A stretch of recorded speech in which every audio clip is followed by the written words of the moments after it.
For 15 years, my son acted like I was dead. To him, a father with grease under his fingernails wasn't a father, he was an embarrassment. I was the blue-collar ghost in his shiny new life. No calls on my birthday, no answer when I reached out. Just silence. A silence that lasted until a little bit of luck came my way. Suddenly, I wasn't just a mechanic from Ohio anymore. I was a man with a winning lottery ticket. And just like that, an invitation to Thanksgiving appeared, wrapped in fake smiles and dollar signs. My son Kevin thought he was about to get the bailout of a lifetime.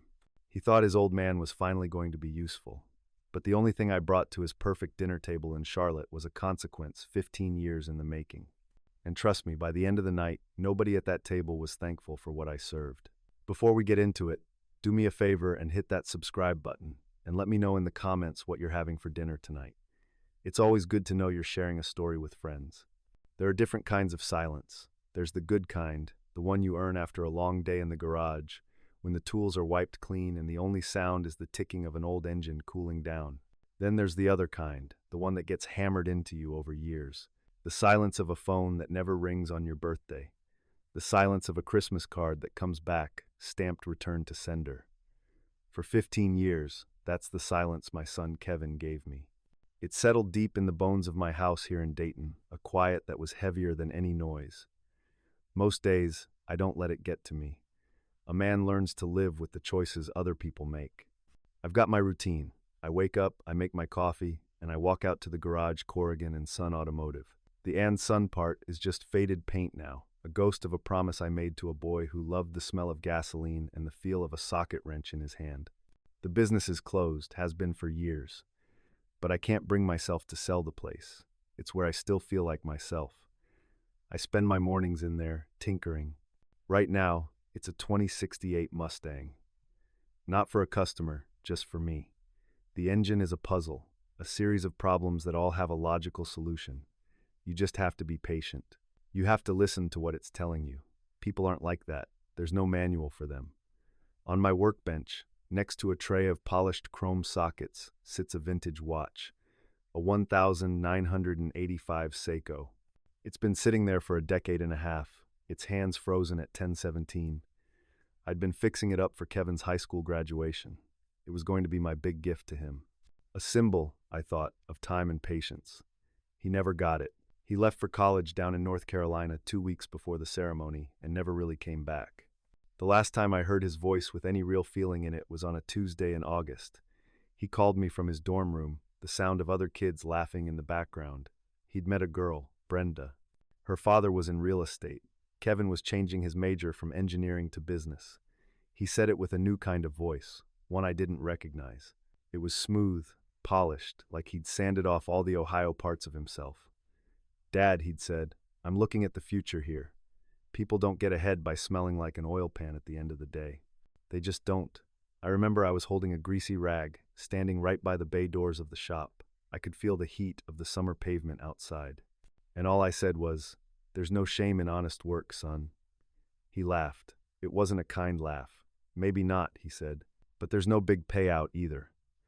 I want a life people look up to." He told me he and Brenda were getting serious, that he wouldn't be coming home for Christmas. He said it would be better if we just gave it some space.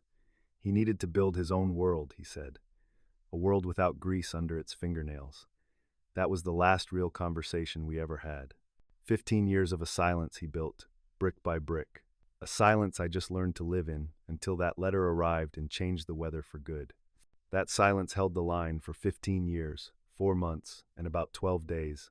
I know because a man with a lot of quiet time on his hands learns to count. The thing that finally broke it wasn't a change of heart. It wasn't a moment of guilt or a longing for home. It was a Tuesday, the day the mail comes a little earlier on my block. I was in the kitchen, wiping the last of the morning's coffee from the counter, when I saw it through the screen door, a thick, cream-colored envelope sitting on top of a pile of bills and supermarket flyers. The return address was in Charlotte, North Carolina, printed in a fancy, looping script that looked like it cost extra. My heart didn't leap. It didn't pound. It just sort of seized up for a second, the way an engine does when it gets a shot of bad gas. I brought the mail in and set the fancy envelope on the table, staring at it like it might be a bomb. In a way, I guess it was. My name, Mr. Arthur Corrigan, was written in that same perfect script. Not Dad, not Art. Mr. Corrigan, formal, distant, like a bill you don't want to open. I slid it open with my pocket knife. The card inside was heavy, the kind of paper that feels like money. On the front was a professionally taken photograph of my son, his wife Brenda, and two kids I barely recognized as my own grandchildren, all of them smiling in matching autumn-colored sweaters. It looked less like a family and more like an advertisement for a high-end clothing brand. Inside, the message was just as polished. Thinking of you and hoping you can join us for Thanksgiving this year. It's been far too long, and we'd love to finally have the whole family together. With love, the Corrigans. The whole family. The words just hung there in the air, completely weightless, because they weren't attached to any truth. As I stared at the generic, perfectly penned message, my mind didn't go to old, happy memories. It went to a Tuesday 2 weeks ago. I'd been at the corner store picking up the paper, and there I was, right on the front page of the local section of the Dayton Daily News. A picture of me, looking awkward in my good jacket, holding one of those giant cardboard checks. The headline read, "Retired local mechanic hits big, wins $2.8 million after taxes." It was a fluke. I'd been buying a ticket a week from the same place for 30 years, more out of habit than hope. But this time, the numbers just lined up. I stood there in my quiet kitchen, the fancy invitation in one hand and the memory of that newspaper headline in the other. And the math was painfully simple. 15 years of silence plus one lottery win equals a sudden, desperate need to have the whole family together. The timing wasn't a coincidence, it was a calculation. They must have a Google alert for my name, or maybe an old family friend from back home saw the article and made the call. It didn't matter how. The only thing that mattered was the why. The deep, aching disappointment I felt was familiar, but this time it was mixed with something else. A cold, hard clarity. This wasn't an olive branch, it was a business proposal. And for the first time in a long, long time, I knew exactly what I needed to do. I wasn't just going to be a guest at their Thanksgiving dinner. I was going to be the auditor. I didn't let the invitation sit on my table for long. Answering right away felt like the right move, a way of showing I wasn't rattled. But I didn't call. A phone call would have involved emotion, forced warmth, and a whole string of lies I wasn't interested in telling. Instead, I pulled out my old flip phone, the one with the buttons worn smooth, and typed out a simple text to the number Brenda had so thoughtfully included for the RSVP. "Kevin and Brenda, got your invitation. Sounds wonderful. Looking forward to seeing you all, Art." It was polite, it was clean, it gave away nothing. It was the kind of message a man sends when he's confirming an appointment, not a family reunion. I hit send, and the little green check mark that appeared on the screen felt like the first move in a chess game I hadn't known I was playing. With that done, I walked through the quiet house to the back bedroom, the one that used to be Kevin's. It's mostly a storage room now, filled with things you don't need but can't bring yourself to throw away. In the corner, under a dusty sheet, was my old Dell laptop. It's a heavy, clunky thing that takes a full 5 minutes to wake up, groaning and whirring like an old engine on a cold morning. But it works. And right now, it was the most important tool in my garage. I carried it to the kitchen table, plugged it in, and sat there waiting as the screen flickered to life. For 15 years, I'd been a ghost in my son's life. It was time to see what his world looked like from the other side. A good mechanic never just starts replacing parts. You run a diagnostic first. You listen for the rattle, you look for the leak, you check the pressure. You have to understand the entire system before you can fix the problem. My son's life was a system I didn't understand anymore, and that invitation was a check engine light. So, I started my diagnosis. The first, most obvious place to look was Brenda's social media. It wasn't hard to find. Her life was an open book, curated and beautifully bound for public display. Her Instagram was a flood of perfect moments. Brenda and the kids at a 5-star resort in Hilton Head, hashtags like number blessed and number making memories. Kevin in a sharp suit, clinking glasses at some charity gala, the caption reading, "So proud of my amazing husband." There were pictures of their massive house, the perfectly manicured lawn, the European SUV in the driveway. It was a flawless performance. But I wasn't looking at the pictures. I was looking for data. I noted the dates of the expensive vacations, the names of the private schools the kids attended, the designer brands Brenda tagged in her photos. I was building a baseline, an inventory of their claimed success. Then I moved from the showroom to the engine block. I opened a new browser tab and typed in Mecklenburg County Register of Deeds. Public records are a beautiful thing. They don't post for an audience, they just state facts. I found their address easily enough, and then I found the mortgage. The number was staggering, far more than I'd ever imagined. I looked at the property tax records next, and that's when I saw the first rattle, the first sign of a leak. Their county property taxes for the previous year were marked with a big, red, digital stamp, delinquent. It wasn't a huge amount, not for people who vacationed in the Caribbean, but it was a loose wire. It was a sign of a cash flow problem. Rich people, the really secure ones, don't miss tax deadlines. They have accountants for that. My son, the man who wanted a life people looked up to, couldn't pay the city on time. I leaned back in my chair, the hum of the old laptop filling the quiet kitchen. The diagnosis wasn't finished. It had just begun. Finding that delinquent tax notice was like spotting a small, dark stain on a pristine garage floor. To most people, it's just a little drip, something you can wipe away and forget about. But to a mechanic, that's a symptom. A drip tells you there's a problem with a seal somewhere. It means a gasket is failing or a line is cracked. It tells you that under the shiny hood, something is under pressure and starting to break. I saved a screenshot of that notice to a folder I labeled simply Charlotte, and then I went back to work. I had the car up on the lift, so to speak. Now it was time to get underneath and find the source of the leak. My own small business, Corrigan and Son, had its lean years. There were winters when a new set of tires for a customer's car meant my wife and I were eating beans and rice for a week. But you always paid your bills. You paid your suppliers. You paid the city. You paid the kid who swept the floors. You paid them on time. It wasn't just about money. It was about your name. Your word had to be as solid as the steel you were working on. I had a feeling my son had forgotten that lesson, if he'd ever learned it at all. So I opened a new tab and typed in something else I knew about from my business days. The online portal for the county court system, a place where broken promises get turned into paperwork. I started by searching for Kevin's full name. Nothing. That made sense. Men like him are smart enough to put everything under a business name to protect themselves.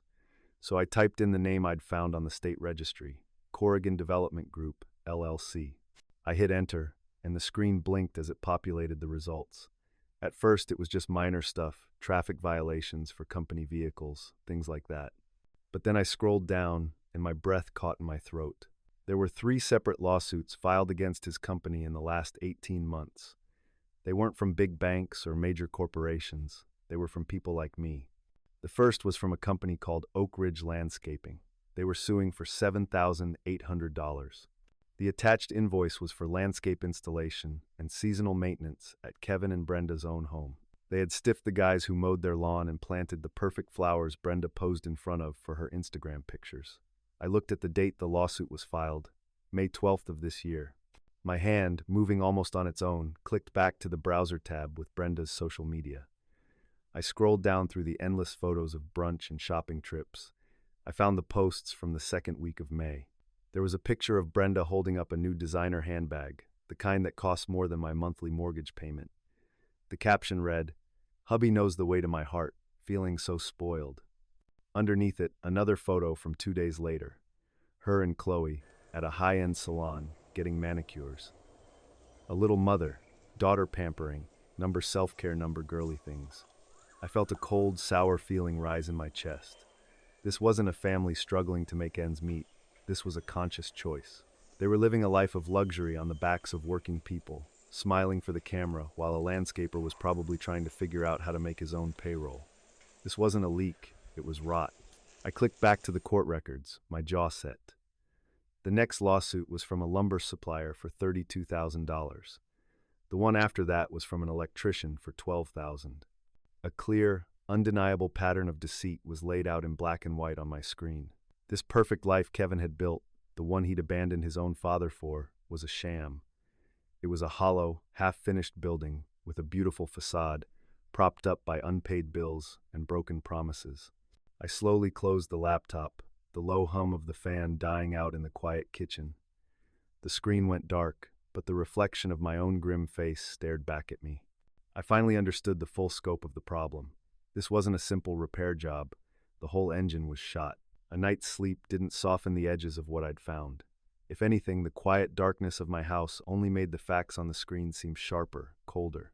I was back at the kitchen table before the sun came up, the old Dell already humming, a fresh cup of coffee steaming beside it. The shock had burned off, leaving behind a hard, clear sense of purpose. I knew the engine was failing. I'd seen the leaking seals and the warning lights. Now, I needed to find the catastrophic failure, the one single component that was causing the whole machine to seize. I needed to find the why now. Why, after 15 years, was my son suddenly desperate enough to remember he had a father? I started with the biggest name on the list of lawsuits. Appalachian Timber Supply. $32,000 was a lot of wood. I typed their name and Corrigan Development Group into the search bar and hit enter. It's amazing what you can find when you know exactly which two threads to pull on. The first result wasn't a lawsuit, it was a local business journal article from about a year and a half ago. The headline was beaming with optimism.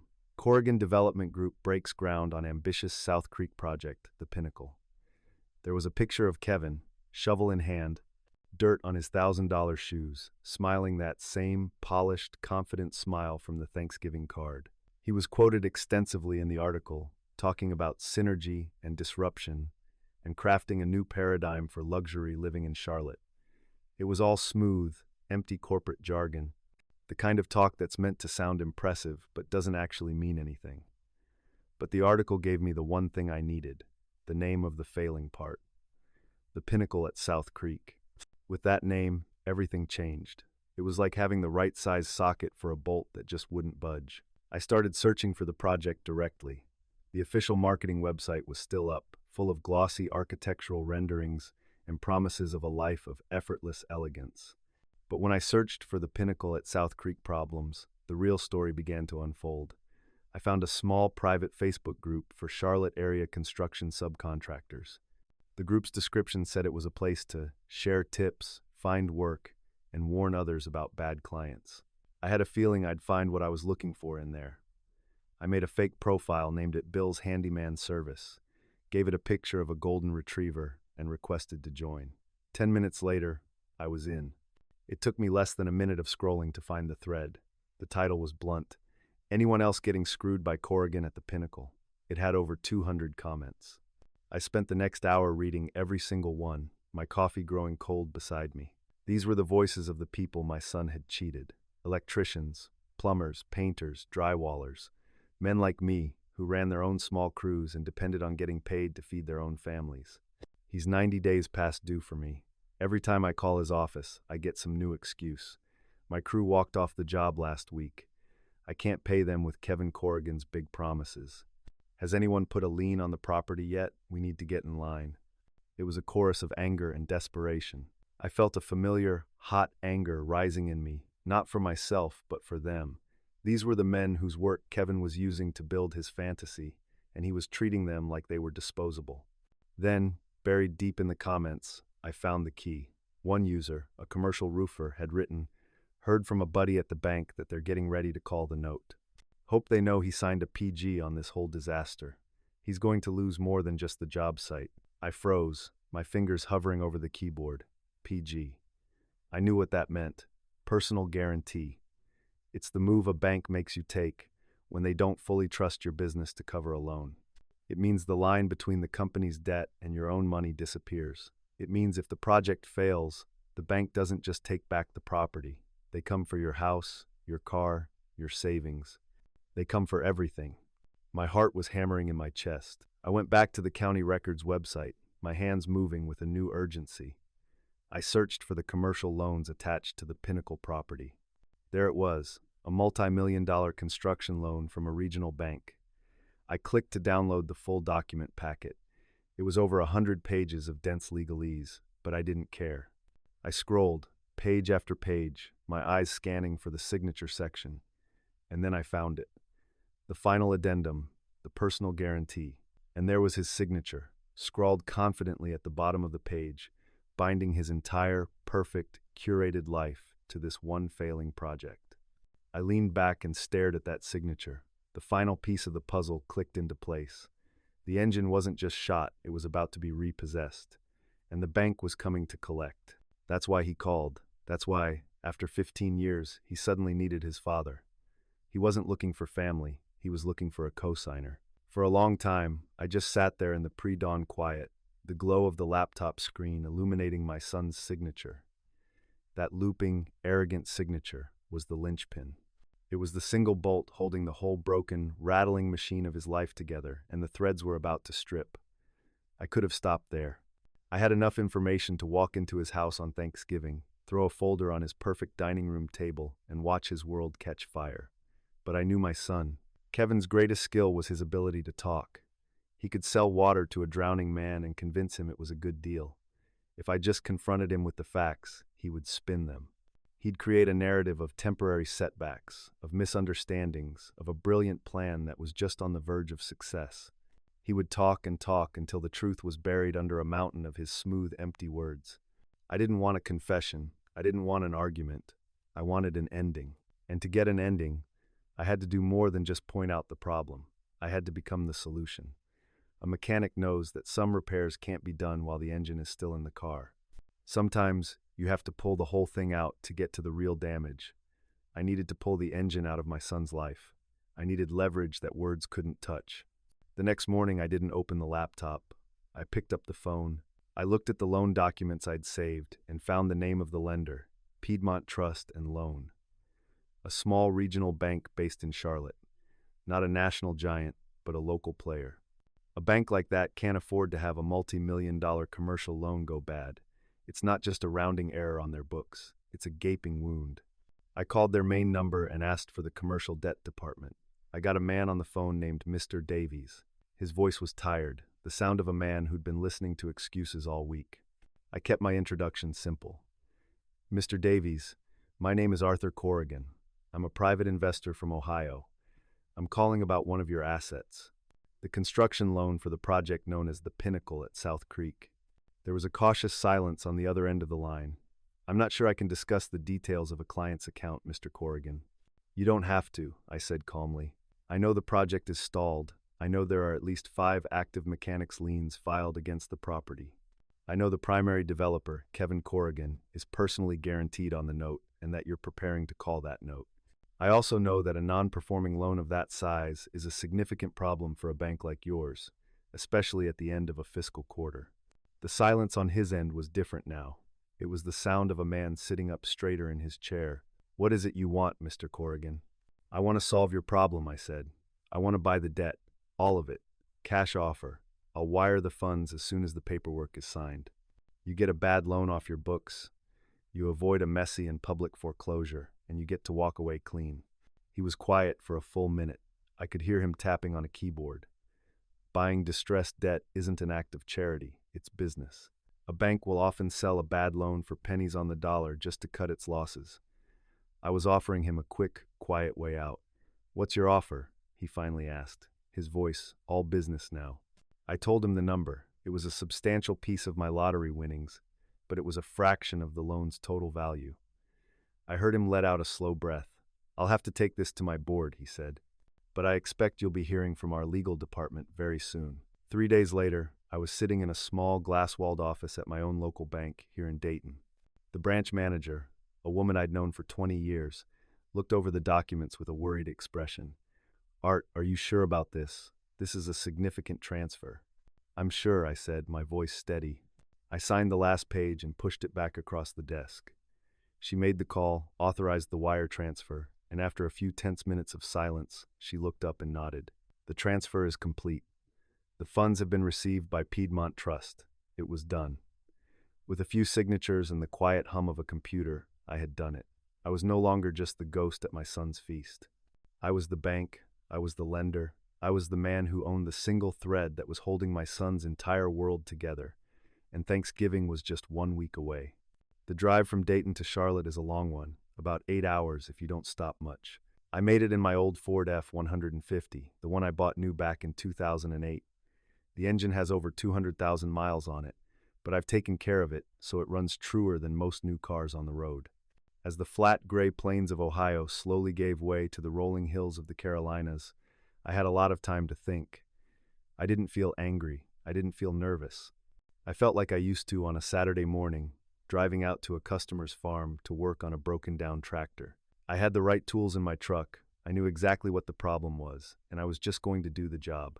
The signed and executed loan assignment papers were in a sealed envelope in my glove box, resting right next to the truck's registration. Just another important document. Pulling into Kevin's neighborhood was like driving onto a movie set.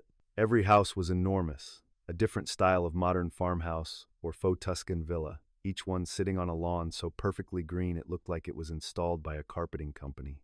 There wasn't a single car parked in a driveway that was more than 3 years old. I parked my dusty Ford between a white Range Rover and a black Tesla, and for a second, I just sat there. My truck had dents and scratches, each one a memory of a job done, a piece of equipment hauled. The cars here didn't have a scratch on them. They looked like they'd never done a hard day's work in their lives. Before I could even knock, the oversized front door swung open. There was Kevin, beaming, dressed in expensive jeans and a cashmere sweater that probably cost more than my entire wardrobe. "Dad, you made it. We were so excited you were coming." His voice was too loud, too cheerful. It was the voice of a salesman, not a son. Behind him, Brenda glided into view, her smile just as bright and just as brittle. "Art, it is so wonderful to see you. You look great. That color is wonderful on you." She was looking at my plain navy blue work shirt like it was an exotic artifact. They ushered me inside, into a house that smelled like cinnamon, money, and a desperate need for approval. And then I saw them, my grandchildren. Liam was 16, tall and lanky, with his face buried in his phone. Chloe was 14, and she had my wife's eyes, a detail that hit me with a sudden, unexpected force. They both mumbled a quiet, awkward hi before their mother prompted them.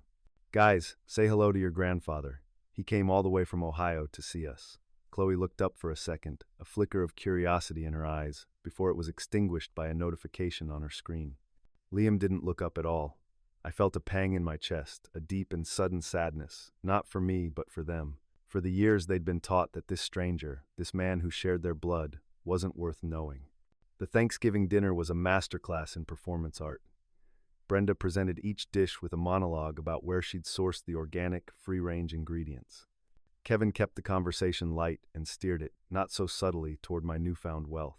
"So, Dad," he said, carving the turkey with a flourish, "it must be a huge relief, right? After all those years of grinding it out at the shop, to finally be able to just relax. Enjoy the good life." "It's been a change," I said, keeping my voice even and my answers short. "I'll bet," Brenda chimed in, passing me a bowl of mashed potatoes that looked too perfect to be real. "We were just saying, it's so important to make smart choices with a windfall like that, to make it grow, you know?" I just nodded and ate my turkey. I could feel their frustration mounting with every non-committal answer I gave. They were expecting a lonely, grateful old man, overjoyed to be back in the family fold and eager to please. They didn't know what to do with the quiet, observant stranger at their table who just kept smiling politely and passing the gravy. The small talk withered and died, the silences at the table growing longer and more awkward. The kids disappeared back to their rooms the second they were excused. Finally, as Brenda began clearing the plates with a clatter of nervous energy, Kevin wiped his mouth, put his napkin on the table, and gave me the look of a man who's decided it's time to close the deal. "Hey, Dad," he said, his salesman's smile back in place. "After we get all this cleared away, why don't you and I have a chat in my office? There's an incredible opportunity I've been wanting to run by you. I think you're going to be very interested." I met his gaze across the perfectly set, crumb-covered table. "I think that's a fine idea, son," I said. The show was over. The real work was about to begin. Kevin's office was exactly what I expected it to be. It was a room designed to look like the set of a movie about a successful businessman.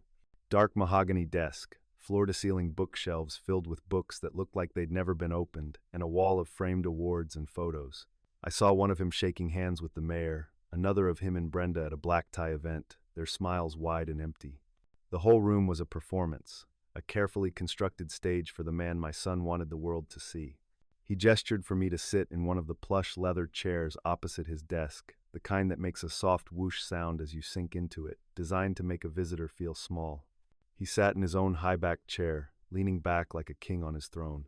Just as he was about to start, Brenda appeared in the doorway, holding a tray with 3 glasses of bourbon. "I thought you two might want something to sip on while you talk business," she said, her voice dripping with casual sweetness. It was a lie, of course.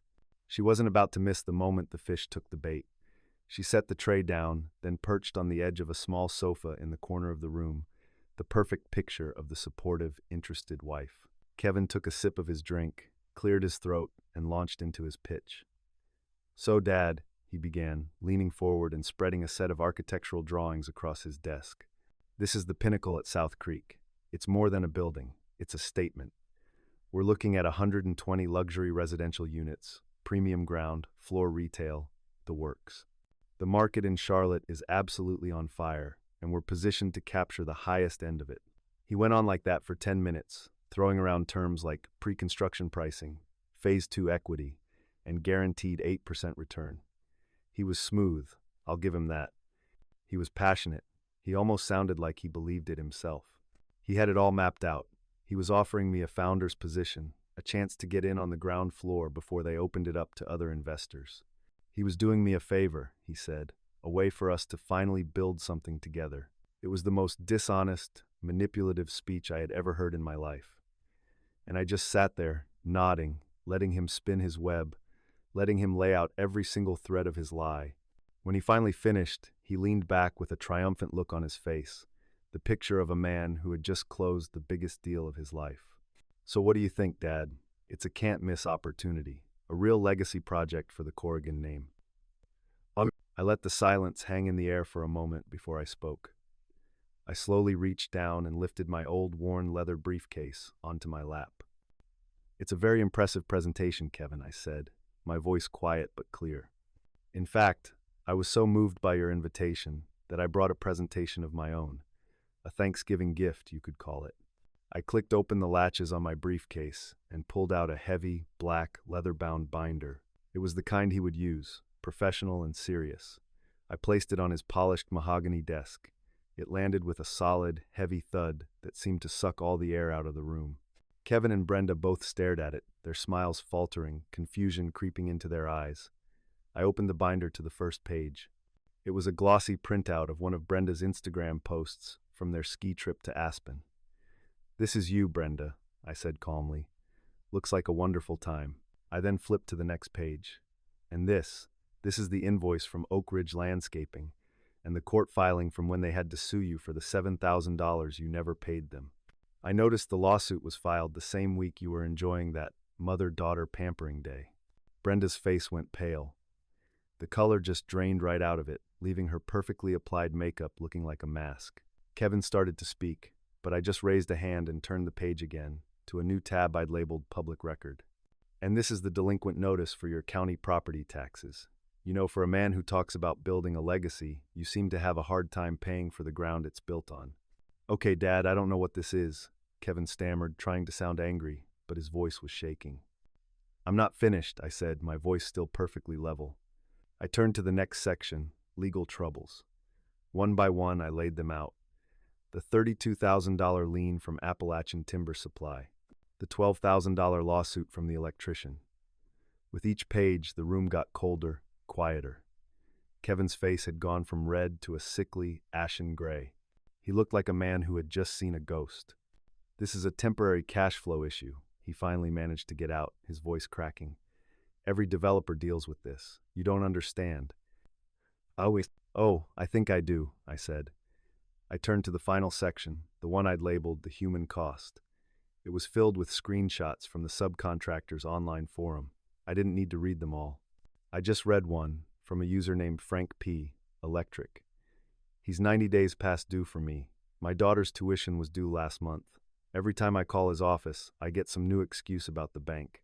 I don't think we're ever going to see a dime from this guy." I closed the binder softly. The silence in the room was absolute. Kevin and Brenda weren't looking at me.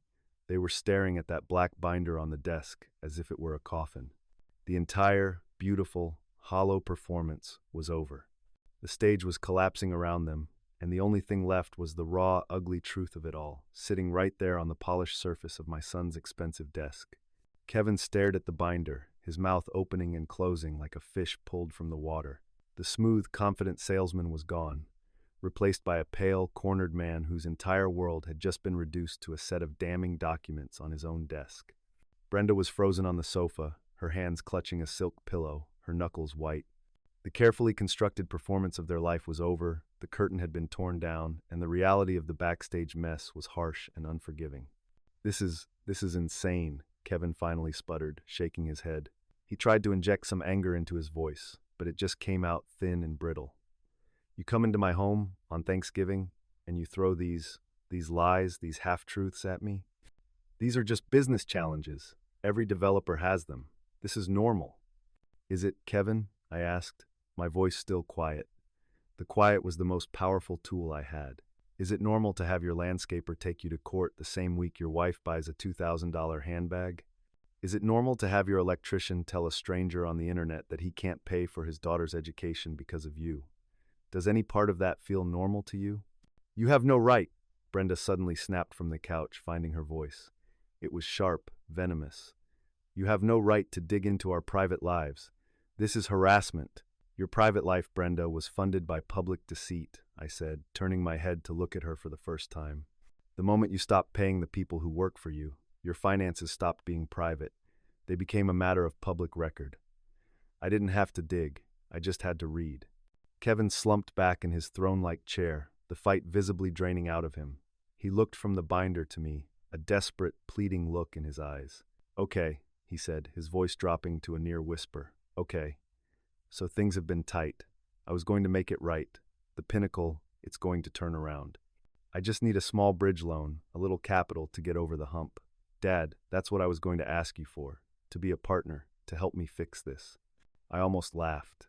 The sheer, unshakable arrogance of the man, to be caught in a web of his own lies and to still try and sell me one more. I let out a long, slow breath. You're right about one thing, Kevin, I said. This binder, this is just the past. It's just my diagnosis of the problem. I paused, letting him think for a second that he might have found a lifeline. We haven't talked about the repair cost yet. I reached back into my old briefcase one last time. I pulled out a single, thick packet of paper. It was bound with a blue legal cover, and the front page had a heavy, embossed notary seal from a law office in Dayton. I slid it across the polished surface of his desk. It stopped right in front of him. This, I said, is the present. He picked it up with a trembling hand. His eyes scanned the title on the cover page, Loan Assignment Agreement. He looked at the names of the parties involved, Piedmont Trust and Loan, and a simple, private trust I had established the week before. He looked from the paper to me, his face a perfect mask of confusion and dawning, gut-wrenching horror. What is this?" he whispered. I leaned forward in the plush leather chair, and for the first time all night, I let the cold, hard satisfaction I felt show in my eyes. Piedmont Trust and Loan had a bad asset on their books, son. A non-performing commercial loan. They were tired of your stories and your broken promises. They were more than happy to sell the debt to get it off their balance sheet before the end of the year. I let the words sink in. As of Tuesday morning, Kevin, the bank you owe millions of dollars to is me. The sound Brenda made was a small, strangled gasp. Kevin dropped the packet as if it had burst into flames. It landed on the floor with a soft thud. He stared at me, his face completely blank with shock. The final gear had locked into place. The checkmate was absolute. So now, I continued, my voice calm and steady, we're going to talk about the two choices you have. I want you to listen very carefully. Option A is the hard way. I follow the bank's original plan. I call the note. I trigger the personal guarantee. I will foreclose on the Pinnacle property, and then I will come after everything else. This house, the cars, any assets in your name. It will all be a very public, very messy affair. Your face will be in the business journal again, but this time, the headline will be different. Brenda, all your friends in the neighborhood will get to watch the moving trucks come, the ones from the bank, that is. Your children will become the kids whose father lost everything. It will be a long, humiliating, and financially devastating process, but it is my legal right. I let them picture it. I could see it in their eyes, the horror, the social ruin. Then there is option B, I said, my voice a little softer, the quiet way. I am offering you this choice not for your sake, but for Liam and Chloe's. They don't deserve the public shame of your failure. In this option, you will sign 2 documents for me tonight. The first is a deed in lieu of foreclosure, handing over the Pinnacle project and all its assets to my trust, quietly and cleanly. The second is the deed to this house. You will sign it over to me as well. In exchange, I will consider the personal debt settled. I will not pursue you for another dime. You will walk away from this with whatever is in your bank accounts and your personal belongings. You will lose the houses, the cars, and the business. But you will get to keep your name out of the bankruptcy courts. You get to craft your own story about downsizing or pivoting your career. You get to spare your children the worst of the humiliation. I reached into my shirt pocket and pulled out a simple black fountain pen. I unscrewed the cap and placed it deliberately on the desk next to the binder. You have until I finish the coffee I smell brewing in your kitchen to decide which future you want. The choice is yours. I stood up, walked past them without another word, and headed for the kitchen, leaving them alone in their perfect mahogany office with the ruins of their life and the pen that would sign it all away. The coffee machine in Kevin's designer kitchen was one of those fancy, built-in European models. It made a series of complicated whirring and grinding sounds before producing a perfect cup of coffee. I found a simple ceramic mug in a cabinet, placed it under the spout, and pressed the button. As the rich, dark liquid streamed into the cup, I could hear the first sounds from the office. It wasn't a shout, not at first. It was a sharp, high-pitched hiss, like a leaking pressure valve. That was Brenda. Then came a low, rumbling murmur in response Kevin's voice, defeated and pleading. The sounds were muffled by the closed door, but the emotions were perfectly clear. Panic was setting in. I took a sip of my coffee. It was good, but it tasted bitter. I leaned against the cold granite countertop and just listened as the pressure valve gave way completely. Brenda's voice rose, no longer a hiss, but a full-blown shriek. I couldn't make out all the words, just sharp, stabbing phrases. How could you? And lied to me. And then, the clearest of all, ruined. We're ruined. Kevin's replies were just a low, desperate drone, the sound of a man trying to talk down a storm that he himself had created. The perfect, quiet harmony of their million-dollar home had been shattered, replaced by the ugly, raw sound of the truth. The office door flew open with such force that it banged against the wall, and Brenda stormed out. Her face was a mess of blotchy red skin and running mascara. The perfect hostess was gone, and in her place was a woman absolutely terrified, not of poverty, but of obscurity, of being pitied. "This is your fault," she screamed, whirling on Kevin, who had followed her out into the hall. "All of it, you and your stupid risky deals, you and your ego. You promised me everything was fine. You promised me." "I was trying to keep it all together," Kevin shot back, his voice finally finding some fire, the desperate fire of a cornered animal. "For us. For this. Did you ever once ask where the money was coming from, Brenda? Or were you too busy tagging your new shoes on Instagram? The pressure to keep all this afloat, to give you the life you demanded, did you ever think about that?" "The life I demanded?" she shrieked, laughing a hysterical, broken laugh. "You loved this more than I ever did. You loved being Kevin Corrigan, the visionary developer. You loved the articles and the handshakes and the phony awards. Don't you dare lay this at my feet." They stood there in the grand, two-story foyer of the house they no longer owned, tearing each other apart. It was raw and it was ugly. And I saw their marriage for what it truly was. Not a partnership, but a business venture that had just gone bankrupt. All the years of fake smiles and supportive spouse photo ops had just been a performance to secure the next round of funding. Now that the money was gone, there was nothing left but blame. I just stood there in the kitchen, sipping my coffee, watching the whole rotten structure collapse in on itself. I didn't feel joy, I didn't feel triumph. I just felt the grim, quiet satisfaction of a mechanic who has correctly diagnosed a catastrophic engine failure. Finally, something in Kevin just broke. The anger drained out of him, leaving behind a hollowed-out shell. He looked from Brenda's furious, tear-streaked face to me, standing silently in the kitchen. He knew he was beaten. There was no one left to sell, nothing left to spin. He turned without another word, walked back into the office, and came out a moment later, holding the packet of documents and the pen. His hand was shaking so badly he could barely hold it steady. He walked past Brenda, avoiding her eyes, and came to a stop at the kitchen island. He placed the papers on the granite countertop and signed his name on the designated lines. His confident, looping signature was now just a jagged, broken scrawl. He did the same for the second document. Then he pushed the papers and the pen toward me, a final, defeated gesture. He wouldn't look at me. He just stared at the countertop as if he could see his entire future reflected in its polished, empty surface. The fracture was complete. I picked up the signed documents from the granite countertop. The paper felt warm from my son's hand. I checked the signatures one last time, my eyes tracing the jagged lines of his name. It was the signature of a defeated man. Brenda had collapsed onto one of the expensive bar stools, her earlier rage now dissolved into a panicked, hopeless sobbing. "So that's it?" She whispered into her hands, her voice muffled. You take everything? Where are we supposed to go? What are we supposed to do?" She looked up at me, her eyes red and pleading, searching for a crack in my resolve. She was looking for the lonely old man she thought she'd invited to dinner. He wasn't there anymore. I folded the documents neatly, slid them into the heavy envelope from my briefcase, and placed them inside. I snapped the two brass latches shut. The sound echoed in the cavernous kitchen, a sharp, metallic, and final sound. The sound of a door being locked for the last time. "Kevin made his choices, Brenda," I said, my voice even, not unkind, but stripped of all sentiment. "And you enjoyed every minute of the ride. This is just the end of the line." I turned to leave, my briefcase in hand. My job here was done. But I paused at the edge of the kitchen island. I reached into the inside pocket of my jacket and pulled out a plain, white, letter-sized envelope. It had no name on it, no fancy script. It was as anonymous as a utility bill. I placed it on the counter, right on the spot where the signed deeds had just been. Brenda and Kevin both stared at it as if it might bite them. "What is that?" Kevin asked, his voice hoarse. It was the first thing he'd said since he signed his name.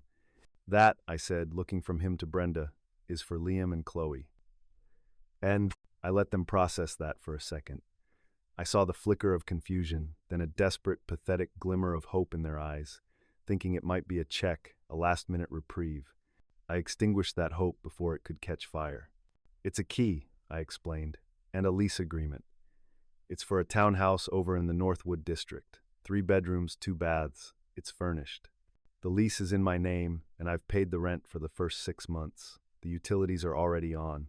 It's not this place," I said, gesturing around the massive kitchen, "but it's clean, it's safe, and it will allow your children to stay in their same school district so that their lives aren't completely torn apart by the consequences of your decisions." I made sure to hold both of their gazes, so there could be no misunderstanding. "Let me be perfectly clear. This is not for you. This is not an act of forgiveness or charity. This is a soft landing for 2 kids who didn't ask for any of this. They didn't lie to hardworking men, and they didn't build a life on a foundation of debt. This is for them. I am giving them a roof over their heads and a little bit of stability in the chaos you've created. What you 2 do with that opportunity," I said, my voice dropping a little lower, "is up to you." Brenda just stared at the envelope, her mouth slightly open, a fresh wave of tears welling in her eyes. But these tears looked different. They weren't tears of rage or of self-pity. They looked like tears of pure, unadulterated shock. Kevin looked down at the floor, and for the first time, I saw the slump of something that might have been shame in his shoulders. I didn't wait for a thank you. I didn't want one. A thank you would have complicated the transaction, and this was the cleanest thing I had done all night. I turned, walked across their polished hardwood floors, and let myself out the oversized front door. I didn't look back. The door clicked shut behind me, a quiet, final sound, leaving them standing in the ruins of their old life, holding the keys to a new one they never wanted and certainly didn't feel they deserved. A month went by. The leaves in Ohio finished their fall, leaving the trees outside my garage looking like stark, black skeletons against a gray November sky. I went back to my routine, to the familiar comfort of coffee and cold steel. I'd handed the binder and the signed deeds over to a lawyer in Charlotte that my own attorney recommended. A sharp, no-nonsense woman who was tasked with the clean, quiet work of dismantling my son's failed empire and settling his debts with the men he'd wronged. I didn't expect to hear anything for a while. I figured the silence would just return, only this time it would feel different. Less like an absence and more like a choice. Then, one Tuesday afternoon, as I was working on the Mustang's carburetor, my phone buzzed. It was a Charlotte area code I didn't recognize. I wiped my greasy hands on a rag and answered, "This is Art." "Mr. Corrigan," a man's voice said. It was rough around the edges, the voice of someone who works outside. "This is Frank Peterson. I'm an electrician. You don't know me, but I think you know my situation." It took me a second to place the name. Frank P. Electric. The man from the forum whose daughter's tuition couldn't be paid. "I know it, Mr. Peterson," I said. "Is everything all right?" "Better than all right," he said, and I could hear the relief in his voice, heavy and real. "A check came in the mail today, from your lawyer, Miss Albright. It made us whole, sir. The full 12,000. I had to call. I had to say thank you. After what your son did, I never thought I'd see a dime of that." "I'm glad to hear it, Frank," I said, meaning it. "A debt is a debt." "Yeah, well, that's the other reason I'm calling," he said, a note of surprise in his voice. "I got a call from your son last week, Kevin. He called me himself." I stood a little straighter, my grip tightening on the phone. "He did?" "Yeah," Frank said. "Sounded different, not like the big shot who used to talk down to my foreman. He sounded, I don't know, quiet. He apologized. Said what he did was wrong, and that he was going to start making things right. Said even after the business debt was settled, he knew he'd cost me extra in late fees and lawyer costs, and he promised to pay that back himself, a little at a time." There was a pause. "I saw him yesterday, you know. I was at the big Home Depot over on Route 51, picking up some conduit. And there he was, in one of those orange aprons, pushing a line of shopping carts in from the parking lot. His fancy haircut is all grown out. Looked like he'd lost some weight. If I hadn't heard his voice, I might not have even recognized him." As Frank spoke, the image bloomed in my mind, as clear as if I were standing there myself. I could see Kevin, his cashmere sweater replaced by a cheap polyester apron, his hands, which had only ever held pens and steering wheels, now gripping the cold metal of a shopping cart. I could see him on his lunch break, not at a fancy restaurant closing a deal, but sitting in a beat-up used sedan, the Range Rover and the Tesla, long gone, the crisp autumn air fogging up the windows. I could see him pulling out his phone, his thumb hovering over Frank's number, his heart likely pounding in his chest. I could hear the hesitation in his voice as he made the call, the shame and the humility in his apology. It wasn't a performance. There was no audience. It was just a man, a phone, and the first difficult payment on a debt that had nothing to do with money. "Mr. Corrigan, you still there?" Frank's voice pulled me back. "I'm here," I said, my own voice a little thick. "Thank you for the call, Frank. That means a lot." We hung up, and I stood there in the quiet of my garage for a long time. I looked down at my own hands, at the years of grease and grime ground into the lines of my knuckles. My son had spent his whole life running from this, running from honest, humbling work, and now, it seemed, the consequences of his actions had finally led him right back to it. This wasn't a punishment I had designed, it was just a result. A first painful, necessary consequence. I picked up my wrench and went back to the carburetor. The engine wasn't fixed yet, not by a long shot, but for the first time in 15 years it sounded like it might just have a chance to run right again. The first real snow of the season came early that year. I watched from the big window of the garage as the flakes drifted down, slow and steady, blanketing the old neighborhood in a clean, quiet white. It was peaceful. The work on the Mustang was almost done. The engine, which had been a puzzle of mismatched parts and years of neglect, now hummed with a low, steady rhythm. It took patience. It took wiping away decades of grime to find the good steel underneath. It took replacing the parts that were broken beyond repair. I spent the morning putting my tools away, wiping each one clean and setting it back in its proper place. My eyes landed on the old Seiko watch, still sitting on the corner of my workbench, its hands still frozen in time. For 15 years, it had been a monument to a broken promise, a symbol of a future that never happened. I picked it up, the cool metal resting in the palm of my hand. With a twist of the crown, I wound it. And then, for the first time in a decade and a half, the second hand began to move, sweeping around the face with a tiny, determined ticking. The sound was almost too quiet to hear. I listened to it for a moment, then wrapped the watch in a soft, clean rag, opened the deep drawer of my big toolbox where I keep the precision instruments, and laid it gently inside. I closed the drawer with a soft, final click. It wasn't forgiveness, it was just putting a tool away when the job is done. Later that afternoon, I was in the kitchen, letting the warmth of the house seep back into my bones, when my phone buzzed on the counter. It was a text from an unknown number with a Charlotte area code. My first thought was that it was a lawyer or another subcontractor. But when I opened it, there were no words, just a picture. It was a little blurry, the way a picture taken through a window on a snowy day often is. It showed a simple plastic bird feeder hanging from the branch of an oak tree. And on the feeder, a shock of brilliant crimson against the gray sky, sat a single male cardinal. It was a small, perfect moment of beauty.